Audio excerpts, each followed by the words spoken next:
All right, hi, Paul Sackett, Good News Broadcast. We're going to talk today about preventing kids from slipping into a summer slide. And we're fortunate to have Josie Beets, Senior VP of United Through Reading. Is that right?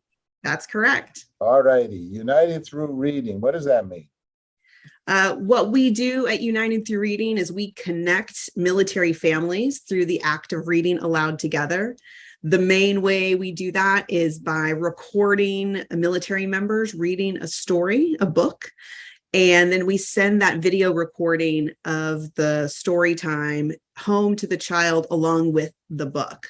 We've been doing this for 33 years now. We started on the piers of San Diego with camcorders, if you remember those, and VHS tapes. And in 33 years, what we do hasn't changed, but our technology has changed slightly. We now have a mobile reading app and we record stories on tablets. And we even have ebooks that you can use in order to use our services. But last year we reached 200,000 military members and their families and gave out 50,000 books to military kids. Oh my God. And the books are the books that were read by the soldier. Is that right? Yes, that's correct. Okay. So, this is a beautiful, beautiful, beautiful business. Who started this business? You know, it was started by a military spouse who, when her husband went out on a Navy ship out of San Diego and came home 9 months later, their 18-month-old had a lot of questions about who this stranger was in their house. And it was heartbreaking, right? Because that's her dad. And so she knew as an educator that reading together is a way to bond, and that she could record him reading a story and show it to the little girl while he was gone in order to maintain that connections. And so the next time he went out and came back, which was very, very soon after that first deployment, she ran right up to him and knew who he was. And that is the model that we started with, really trying to solve that issue of reintegration back into the family and maintaining family connections when your military duty takes you away. So let's, because in essence, these is for, in essence, military, but this is a heck of a research sample of students in general, because we have some statistics here. The average student loses 17 to 28% of school year gains in the English language arts during the summer, and in math, the average loss was 25 to 30%, according to my kids are in camp also. My grandkids are all summer long. They're worrying about when they get thrown in the pool. So right. Obviously, they're not thinking mathematically or scientifically or art. Well, arts is one thing too, right. But so it's important to still have cognitive growth during that time, because it's like 3 months. It's a long time kids out of school.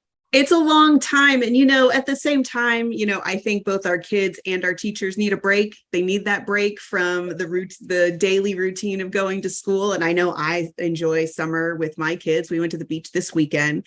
But for about 25 years, educators and researchers have been aware of this idea of the summer slide, where kids, students can really lose some of that learning over the summer, and it negatively impacts their ability to develop in the next grade.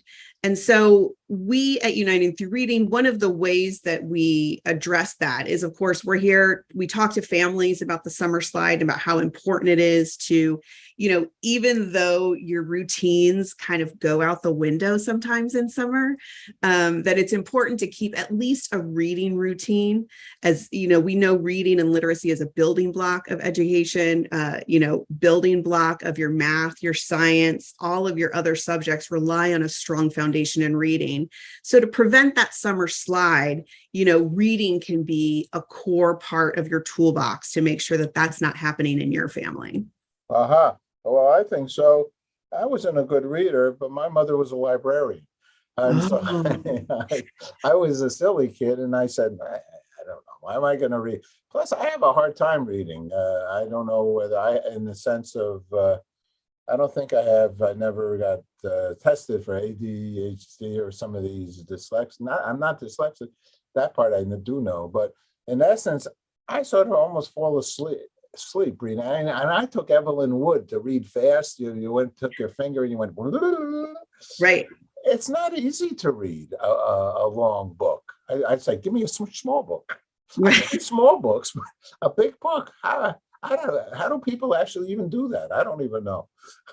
You don't have to love reading or be a strong reader to sort of have that reading routine with the kids. We are big proponents, believe it or not, of graphic novels here at United Through Reading.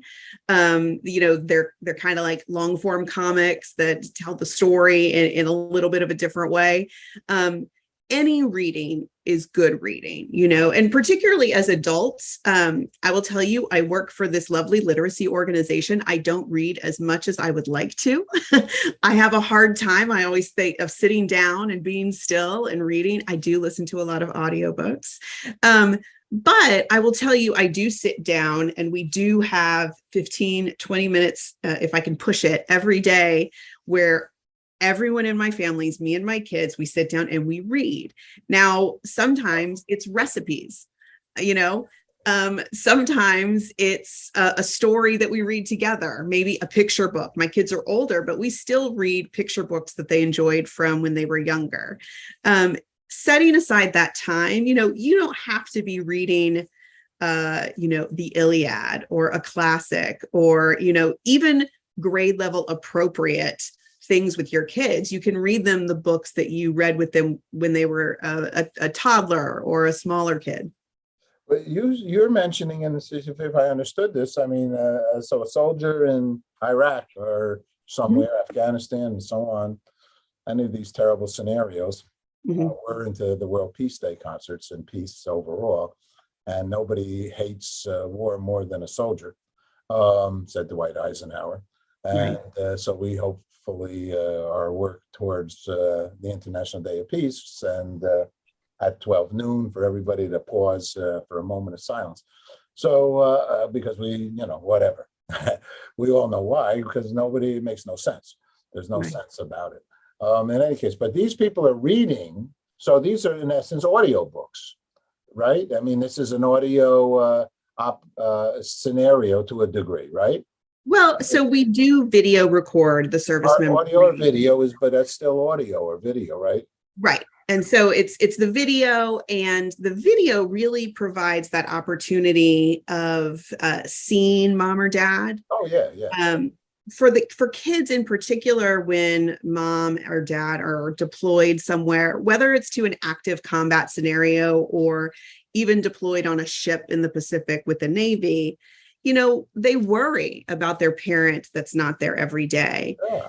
And so these videos of them reading together, of, the service member reading to the child, even though they're not together, can be a great sense of comfort, to see them in a safe, familiar way. As I'm myself in a military family, and we're very lucky these days that we have things like FaceTime and Skype and Zoom, so that we can see our loved ones and talk to them even when they're far away.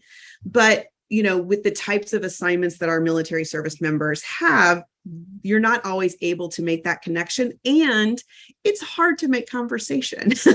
There's a lot of things on their end that they don't want to talk about. There's a lot of things on our end that we don't want to worry them with, like that we would if they were standing around the kitchen with us at home, and so through the act of reading together over that video recording, it's familiar, it's comforting, and it's really a way for that family to connect even though they're not together. Oh, I think it's magnificent. It's like, the one of the most cherished opportunities for children with their parents is to be read a story before you go to bed. Yeah. And I mean, it make me cry just even thinking about it. It's a blessing, one of the blessings of our lives, and hopefully for all a mandatory assignment for a parent to do. So I can only show appreciation for what you're doing. The difficulty of being away, the difficulty of the children being here. I mean, this is all in Yiddish we call it mensch work. This is good, kind, loving work of importance. I wanted to just say, because I talked to somebody this morning, a buddy of mine's in show business or whatever, and we talk sometimes about it. He just said that Rocky Sylvester Stallone, I'm going to shout out on this. Everywhere he goes, he has a book. He's read, he said something in the paper, maybe 1,000 books. Reading for him is a big deal. And for so many, successful people, they have to always have a book to read. Yeah. It is one of the building blocks of education, and stories can take you so many places. We talked a lot about this back in, 2020, when so many of us were, away on our own with our families with COVID. Travel with a book. Read about the different places that you wish you could go. I know when I was a teenager and, working through all of the things that happens when you're a teen, reading books was a real comfort to me because I could explore other people's experiences, and it made me feel better about mine. And so we do know that books can be a way of learning and coping and building your resiliency in this modern world that we live in. And so, let Rocky lead the way, and, let's take a book with us everywhere. That's I love it. I love that. I have 2,000 books, and I've interviewed about 2,000 authors.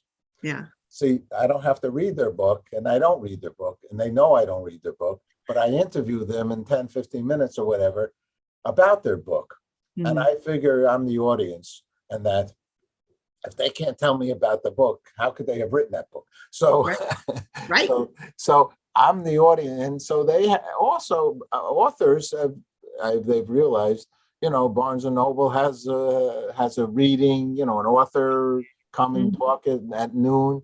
It's also a nice outlet. A lot of people used to think that a writer of a book would be that guy or girl in the woods, like Henry Thoreau. Henry Thoreau was only about 100 yards away from his house when he wrote Walden Pond. Believe that. Believe that. So writers are like fascinating for people to begin with, because they wonder what kind of life they led to be able to sit there and do 300 pages of author. It's all good. Well, but you guys have a great thing that you're doing. Thank you for doing. Thank you. I appreciate that. We work really hard to make sure that we are, improving the lives of our military families through reading. We offer a list of books on our website that are suggested readings. They're the books that are in our library, that we call it. We send books quarterly to our locations that are embedded with military units, so they can have new books to read and send to their kids. And it's a great place to start if you're wondering what kind of books to get for your kids. It's a great curated list of books. The vast majority of them are very, price friendly. You can search them on our website. You can filter them by age, by topic. And it's a great place to start if you don't know where to start. If you're looking for a book for a child, if you're looking for a book for your children, if you're looking for new titles because your kids just keep reading the same series over and over again, like mine, it's just a great place to start. All right. Well, congratulations, and continue on with this very, very important work. We have a good news military. We're very involved with supporting our troops all the time. We thank you. Fundraisers, we do USO shows. So I've been producing a lot of stuff like that for years. They're heroes to us. So thank you, and so are you. This is a good thing. Thanks so much. Thank you, Paul. Okay, take care. Bye-bye. Bye. Good job. Thank you.